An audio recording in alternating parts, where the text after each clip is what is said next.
Balance out करना जय शाह के लिए भी? जय शाह के लिए जाहिर बात है, जो मोदी सरकार कहेगी वही करेगा वो। उनको खुश रखना उसकी सबसे बड़ी रिस्पॉन्सिबिलिटी बनती है। तो आई मीन के सवेरा क्रिकेट पहले भी होती रही है पाकिस्तान इंडिया के बीच में, लेकिन जब से मोदी सरकार आई भी है उसके बाद ये चीजें काफी चेंज हो गई हैं, काफी चेंज हुई हैं। और मेरे ख्याल में वो चाहते ही हैं कि किसी न किसी तरीके से हम अपनी तरफ से जो नुकसान दे सकते हैं इस मुल्क को, पाकिस्तान को, वो देंगे। तो बेसिकली कहने का मतलब ये है कि हमें कुछ जगहों पर बड़े स्ट्रॉन्ग स्टैंड लेने पड़ेंगे, और स्ट्रॉन्ग स्टैंड लेने के लिए आपको अपने पांव पे खड़ा होना पड़ेगा, एंड देन जब जाके आप दूसरों को आंखें दिखा पाओगे। शाहिद साहब, आप मुख्तलिफ वक्तों में भारत पाकिस्तान टीम के साथ ट्रैवल किए हैं। 99 का दौरा भी आपको याद होगा, उस वक्त भी बहुत मुश्किल हालात थे। तो अमूमी तौर पर जब आप वहाँ पर जाते हैं इस किस्म के हालात में, जो लोगों से मिलते हैं उनके क्या तासुरात होते हैं? फिरोज शाह कोटला का मेरा ख्याल पिच भी उखाड़ दिया गया था जब 1999 में आप लोग गए थे वहाँ पर। वो हुआ था एपिसोड हमारे साथ बेंगलोर में, जब हम जीते थे, मैच जीते थे, जब हम निकल रहे थे होटल जा रहे थे तो पथराव हुआ था ग्राउंड में भी पत्थर मारे गए थे। ये चीजें खैर हो जाती है, लेकिन बात ये थी कि थ्रेट्स तो हमें वहां से आती थी बाल ठाकरे साहब की तरफ से, लेकिन क्योंकि गवर्नमेंट ने दिया हुआ था तो हमें किसी चीज की फिक्र नहीं थी। और पाकिस्तान और इंडिया दोनों चाह रहे थे कि क्रिकेट हो, टूर हो आपस में। ऐसे अनासिर होते हैं मेरे ख्याल में, जो इंडिया में क्या कम ग्रुप हैं इस वक्त, तकरीबन 45 से 50 उनके अपने ग्रुप्स हैं अंदर, जो कि आई मीन के खैर आई थिंक इसको बड़े पॉलिटिकली तरीके से हैंडल करने की जरूरत होती है, और अपनी लॉबिंग स्ट्रॉन्ग करें जी। आप अपने आईसीसी के साथ आपके अच्छे रिलेशनशिप, बाकी क्रिकेट बोर्ड्स के साथ, जो चेयरमैन के जो काम होते हैं वो बहुत जरूरी है कि दूसरे क्रिकेट बोर्ड के चेयरमैन के साथ, उनके बोर्ड्स के साथ आपकी अच्छी रिलेशनशिप हो, अच्छे लेवल पे हो। आप लॉबिंग करें, क्यों नहीं करें? लॉबिंग की जरूरत होती है, हर मुल्क करता है, हमें भी करनी चाहिए, और उससे रिजल्ट आते हैं सामने। बिल्कुल, but at the end of the day लाला, बात वही है, इस बात पे सिर्फ अफसोस कर सकते हैं कि एंटी हिंदू, हमारे पॉलिटिशियन ने कभी एंटी हिंदू कार्ड नहीं खेला अपने इलेक्शंस के लिए, लेकिन मोदी की अगर आप देखें तो वो एंटी मुस्लिम कार्ड हमेशा खेलता रहा है वो बंदा। और बात ये है कि अभी एक चीज हुई है, आपके पास सबूत नहीं है और आप ठक करके पाकिस्तान को ब्लेम कर रहे हो। यार आपके अपने ऑफिशियल्स के स्टेटमेंट है कि हम इनको घर में घुस के मारा है, हमने तो आप लोगों को सबूत दिए हैं, हमने तो आप लोगों को, आपके लोगों को चाय पिला के वापस दिया है, भेजा है सबूतों के साथ। तो आई मीन अभी हुआ है और आपने डायरेक्ट कोई मेरा मतलब आपकी मीडिया शुरू हो गई कि पाकिस्तान इन्वॉल्व है। तो आई मीन ये चीजें इस तरह नहीं होती, और सो कॉल्ड आप लोग बहुत पढ़े लिखे भी हो, ठीक है, तो आई मीन के इस तरह चीजें नहीं चलती सवेरा। बेग साहब, जिस तरह अभी पाकिस्तान क्रिकेट बोर्ड के हवाले से शाहिद साहब ने कहा कि आपको इंगेज करना पड़ेगा चेयरमैन क्रिकेट बोर्ड को, दीगर ममालिक के जो चेयरमैन हैं क्रिकेट बोर्ड्स के, तो आप समझते हैं कि इस मौजूदा हालात में एक मतलब फिर पीसीबी के चेयरमैन की बहुत बड़ी जिम्मेदारी है उनके ऊपर कि वो दुनिया के दीगर अहम क्रिकेट बोर्ड के जो ममालिक हैं, बोर्ड चेयरमैन हैं, उनके साथ अच्छे तरीके से बातचीत करें पाकिस्तान का मौक़िफ़ बयान करते हुए? उनके पास तो इतना वक्त ही नहीं है। इमरान के दो मतलब वो तो वफाकी वजीर दाखिला भी हैं, पीसीबी के चेयरमैन भी हैं, कहाँ उनके पास इतना वक्त है कि वो इंटरैक्ट कर सकें। और पाकिस्तान के ताल्लुकात अगर आईसीसी में देखें तो आईसीसी के रुकन ममालिक के साथ इतने अच्छे नहीं है। इंडिया ने एक अपना ब्लॉक बनाया हुआ है, अफगानिस्तान उनके साथ है, श्रीलंका उनके साथ है, बांग्लादेश अब भारत इससे जो लास्ट ईयर अगस्त में हुआ उसके बाद से बांग्लादेश भारत से दूर हुआ है, लेकिन पाकिस्तान ने अपनी कोई लॉबी नहीं बनाई। पाकिस्तान का कोई सुनने वाला नहीं है। आप देखेंगे जो दूर अभी तक भी नहीं हुआ है, बांग्लादेश कहने को दूर है, मगर अभी जो लास्ट आईसीसी की मीटिंग हुई है उसमें बांग्लादेश ने साइडलाइंस पे मीटिंग करके जो है एक सीरीज अपने घर पे करवा ली है इंडिया के लिए। वो सीरीज जो है वो डन हो गई है। सो हमें दूर से लगता है कि ये दूर है, मगर एज फार एज जब कमाने की बात आती है तो सब इंडिया के साथ है।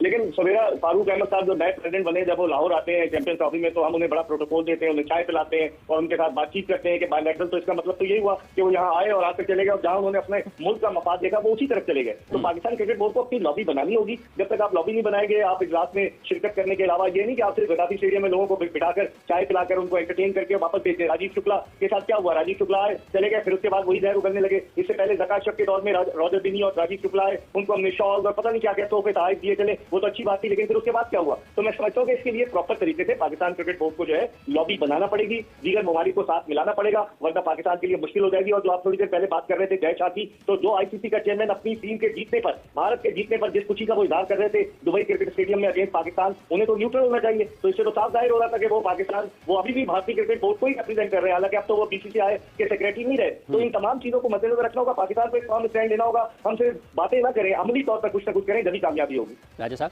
अमली तौर पर कुछ करना पड़ेगा, और क्या जैसे भी शाहिद साहब ने कहा कि आपको अपने पांव पर खड़ा होना पड़ेगा, तो इसके लिए फिर चेयरमैन को भी खड़ा होना पड़ेगा ना, क्योंकि बेग साहब कह रहे हैं उनके पास तो वक्त ही नहीं और हालात पाकिस्तान के लिए मुश्किल होते जा रहे हैं। ये आप शायद अफरीदी साहब ने जो बातें की ना, this is the best statement किसी भी सर्कमस्टांसेस स्टेचर की जो होनी चाहिए थी वो हो गई है। दूसरा ये है कि हमें अपने हिस्से का काम करते रहना है, हमने राग लापते रहना है। अगर वो गूंगे बह रहे हैं जिनके लिए हम कर रहे हैं तो ये उनका फेल है। हमने तो अपने हिस्से का काम करना, हमने ये बताना क्रिकेट बोर्ड को कि आप in the most befitting manner, आप लीगल रेफरेंस देते हुए, आप हमारे चेयरमैन साहब हैं, वो अब ज़ाहिर वज़ीर दाखिला भी हैं, उनके पास सारे शवाहिद मौजूद हैं जो कि वहाँ पर बलूचिस्तान में जो कुछ इंडिया करवा रहा है उसके सबूत मौजूद है। वो रेफरेंस लगाकर आप कहे कि ये सूरत हाल it's totally a political game, ये क्रिकेटिंग मैटर्स नहीं है, तो इनको रोका जाए और जो पाकिस्तान को अगर इस सिलसिले में कोई नुकसान भी हुआ है या होने वाला है तो उसका भी मुदावा आईसीसी करेगी। आईसीसी को ये बताना होगा कि आपको इंटरनेशनल ओलंपिक एसोसिएशन की खतूत पर काम करना होगा और ये नहीं हो सकता इंडिया ओलंपिक्स में भी जा रही है, हर चीज पर क्रिकेट ओलंपिक्स में भी जा रही है। देखिए अब देखिएगा वहां पर सूरत हाल मुख्तलिफ होगी क्योंकि वो एक रिच ऑर्गेनाइजेशन है एज कंपेयर टू आईसीसी। उसके मेंबर भी कोई 150-200 हैं, क्या तो गिने चुने 10-12 वो हैं, बाकी सारे आप समझते एसोसिएट मेंबर्स हैं जिनकी कोई सही नहीं है, जिनके पास कोई पैसे ही नहीं है बात भी। और कायद आज़म के ग्लोरियस रेफरेंस हैं। कायद आज़म ने जर्नलिस्ट को कहा था कि हमारे और हिंदुओं के बेसिक डिफरेंस है, हम काउ को स्लॉटर करते हैं, उसकी पूजा करते हैं, हमारे हीरोज उनके एनिमीज हैं, उनके एनिमीज हमारे हीरो हैं। तो अब इसमें और बात करने वाली रह क्या गई? आप कैसे क्यों नहीं यंगर फोक को ये बात बताते हैं जो आईपीएल देख के और ग्लैमर देख के दीवाने हुए हैं? हमें साफ क्लियर बात करनी है, नेशनल वॉकअप की बात हो रही है, हमारी इंटेग्रिटी और हमारा जो भी शराकत है वो जाहिर है कि वो पाकिस्तानियत में है, वो उस तखय्युल से है, उस नजरिए से है। अब ये बातें क्रिकेटर्स को नहीं पता होती आमतौर पर। अब मैं क्रिकेट कमेंट्री करता हूँ, एडमिनिस्ट्रेटर, मेरा काम सिर्फ क्रिकेट खेलना है, इस पर बात करना नहीं, मेरी लाइफ के और एस्पेक्ट भी है, दिगर क्रिकेटर्स के भी हैं। मैं ये समझ रहा हूँ कि हमारे क्रिकेटर्स को भी आगे आना चाहिए। जैसे नासिर हुसैन और अथर्टन अगर पाकिस्तानी होते तो प्रखच्चे उड़ा देते, अगर बॉयकॉट जाते तो प्रखच्चे उड़ा देते आईसीसी के। लेकिन यहाँ पे गुफ्तार के गाजी है नहीं है, ना किरदार के भी नहीं है, मैं आपको बता दूं। तो बड़ा जरूरी है कि हम क्रेविंग करते रहे या आईपीएल पे बैठ के यहाँ पे प्रोग्राम करते रहे। गुजरात, राजस्थान, पंजाब, जम्मू कश्मीर से ज्यादा बॉर्डर शेयर करने वाले ये वो स्टेट हैं जहाँ पे कभी भी जम्मू कश्मीर जैसी घटना नहीं होती। क्यों नहीं होती? क्या? क्योंकि वहाँ के स्थानीय लोग सहयोग नहीं करते हैं। पंजाब हो गया, राजस्थान हो गया, गुजरात हो गया, जम्मू कश्मीर से ये 2 गुना बॉर्डर लेके पाकिस्तान से सटे हैं। लेकिन यहाँ पे ऐसी कोई घटनाएं भविष्य में वर्तमान में नहीं देखने को मिलती या फिर फ्यूचर में कि कोई ऐसी घटना हो जाए जैसे कि जम्मू कश्मीर में हुआ है।